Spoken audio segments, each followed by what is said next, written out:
muy buenos días. En esta exposición abordaremos un tema de enorme relevancia social y jurídica en Colombia. La violencia intrafamiliar, un fenómeno que continúa vulnerando derechos fundamentales y afectando de manera profunda el bienestar de miles de personas. El planteamiento del problema. La violencia intrafamiliar se ha consolidado como una de las problemáticas más graves y persistentes en el país. A pesar del marco normativo, especialmente la Ley 1257 de 2008, la Ley 294 de 1996 y el Código Penal colombiano, las víctimas continúan enfrentando afectaciones emocionales, sociales y económicas, así como barreras para acceder a la justicia y a una protección efectiva.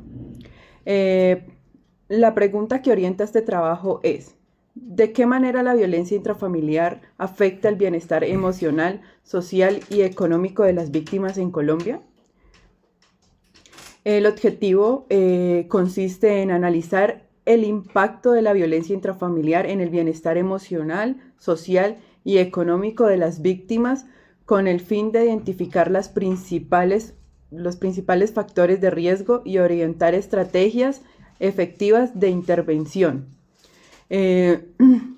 Las principales categorías del marco teórico. Para desarrollar esta investigación estructuramos varias categorías que nos permiten comprender el fenómeno. Violencia intrafamiliar, violencia física, psicológica y económica, bienestar emocional, impacto social y económico, factores de riesgo y ciclo de la violencia. Violencia intrafamiliar en el contexto colombiano. Estas categorías nos permitieron comprender la complejidad del fenómeno desde perspectivas jurídicas, psicológicas y sociales.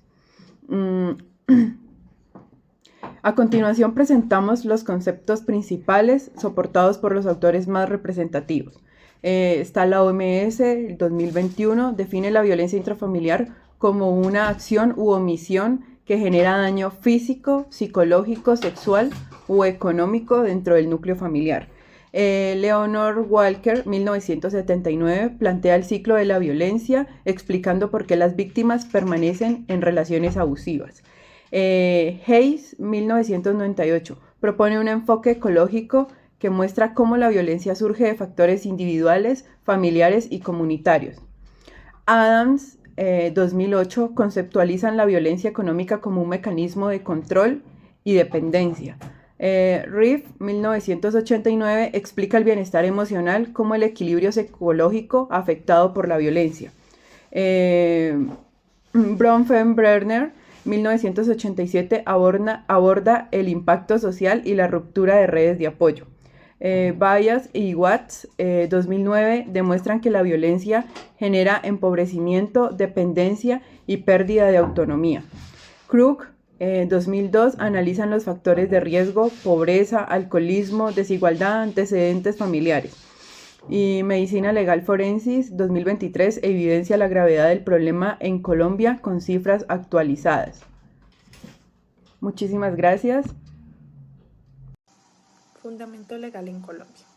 La violencia intrafamiliar en Colombia se regula desde varias normas fundamentales.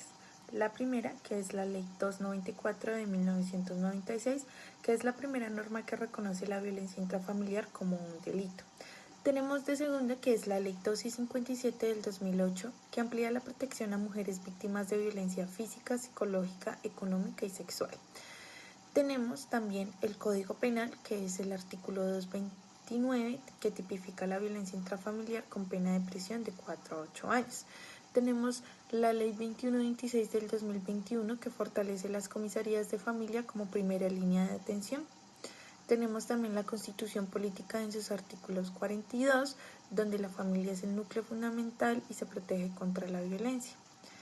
En este marco legal exige que el Estado garantice la integridad personal, la igualdad, la dignidad humana y la protección preferente de niños, niñas y adolescentes. Análisis del impacto emocional, social y económico. Iniciemos con el impacto emocional, que es la violencia que genera depresión, ansiedad, baja autoestima, trastornos del sueño y además estrés postraumático. Según Reeve, En 1989, el bienestar emocional se destruye cuando se violenta la autonomía y el sentido de control. Tenemos que el impacto social es el aislamiento, la ruptura de redes familiares, la desconfianza que afectan profundamente a las víctimas, así también como señala Brunner en 1987, que la violencia altera los sistemas de apoyo y debilita las relaciones sociales. También tenemos el impacto económico, que es la violencia económica que limita la autonomía financiera de la persona, que esta genera dependencia, puede crear ciclos de pobreza y vulnerabilidad. Adams al de 2008 también nos explica cómo este tipo de violencia impide a las víctimas tomar decisiones sobre su propia vida.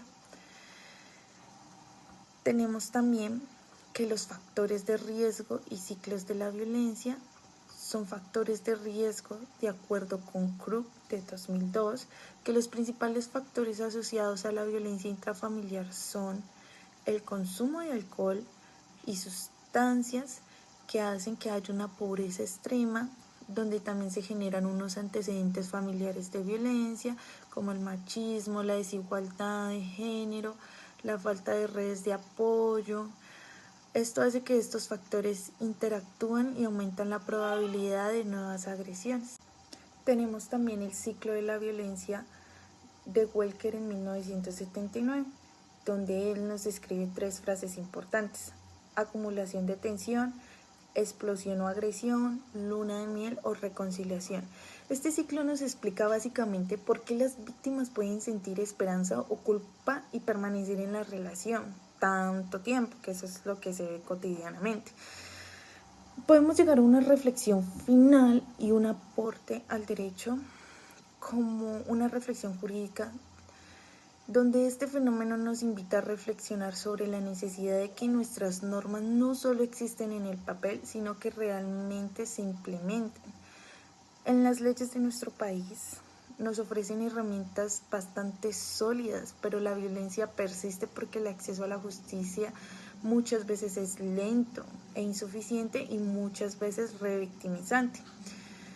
También podemos llegar a una reflexión humana y ética, donde la violencia intrafamiliar no solo es un asunto legal, sino un problema ético y social, donde se involucra la dignidad humana, los derechos humanos y la vida que nos exige como futuros profesionales del derecho es comprender que detrás de cada caso hay una historia, hay una persona y una necesidad urgente de protección.